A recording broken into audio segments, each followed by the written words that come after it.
Hi, my name is Taylor McMillan, and I'm doing my presentation on the benefits of being a stay-at-home mom.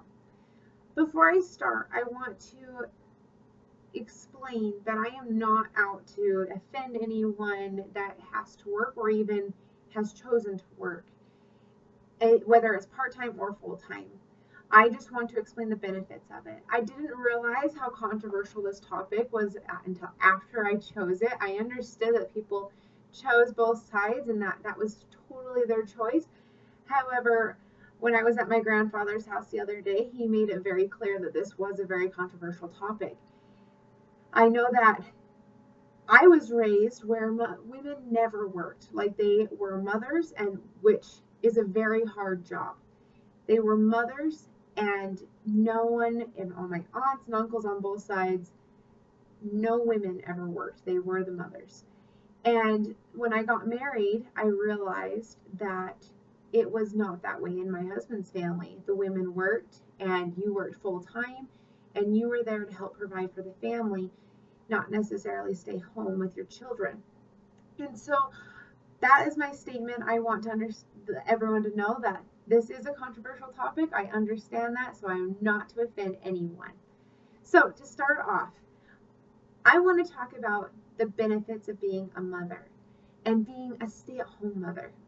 So now, when you have your children and you have them at home with you, the wonderful opportunities you have to grow with them and to be able to gain that trust and relationship that I know that when I grew up, I had a lot of friends. I grew up outside of Utah, and a lot of my friends' mothers did not stay home. Actually, I don't think any of them did, to be honest.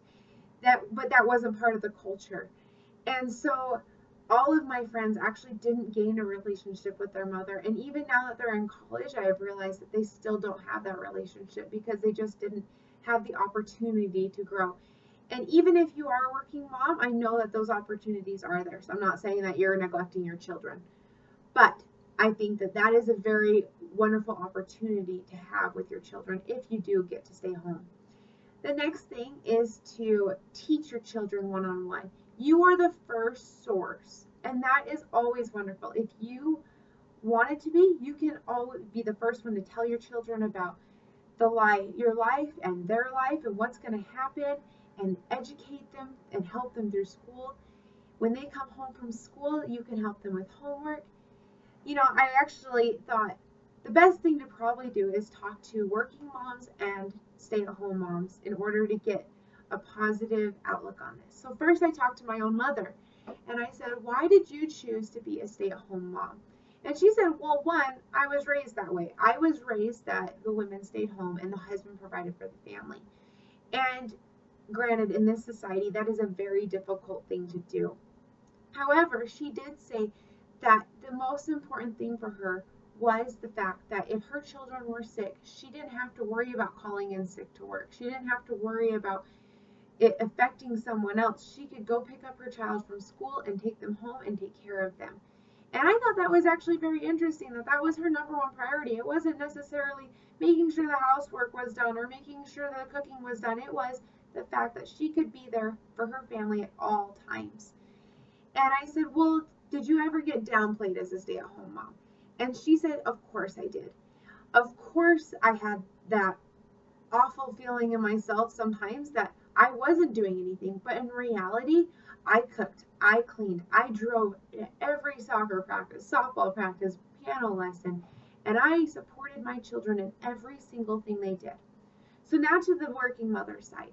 And even though this is a wonderful opportunity also, I talked to my husband's mom and I said to her, "So was it hard going to work? Did you have to go to work?" And she told me that she did not have to work. However, she chose to because she thought it was a better option for her. Her sons didn't seem to need her, and she didn't like to stay home because she thought that she wasn't doing anything. And I feel like that is fair. Her sons are older, and she also didn't feel that her need was to stay home and clean all day. She felt like she was more used doing things in society. And I know that's how a lot of women are. And plus, they just need a break from being at home. So another benefit is why, what, so the, wait, okay, really, let's go to the proclamation of the world. So first I'm going to actually talk about the duty of the husband and wife. And in the proclamation to the world, it says, husband and wife have a solemn responsibility to love and care for both each other and for their children. Children are an heritage of the world. Parents have a sacred duty to rear their children in love and righteousness, to provide for their physical and spiritual needs, and to love and serve one another, observe the commandments of God, and be law-abiding citizens wherever they live.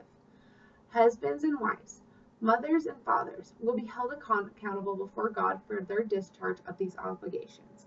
So I thought that was really interesting, mainly because we are held accountable. And I think that, so actually I have another quote I actually want to read before I continue with that statement, because it will actually go along and coincide together.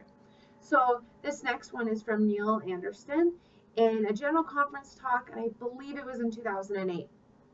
And a woman he was talking to, he was interviewing, she said this: many voices in the world today marginalize the importance of having children, or suggest delaying or limiting children in a family. My daughters recently referred me to a blog written by a Christian mother, not of our faith, with 5 children. She commented, growing up in this culture is very hard to get a biblical perspective on motherhood. Children rank way below college, below world travel for sure, below the ability to get out at night at your leisure, below honoring your body at the gym, below any job you may have or hope to get. And then she adds, motherhood is not a hobby. It is a calling. You do not collect children because you find them cuter than stamps. It is not something you do if you can squeeze the time in. It is what God gave you time for.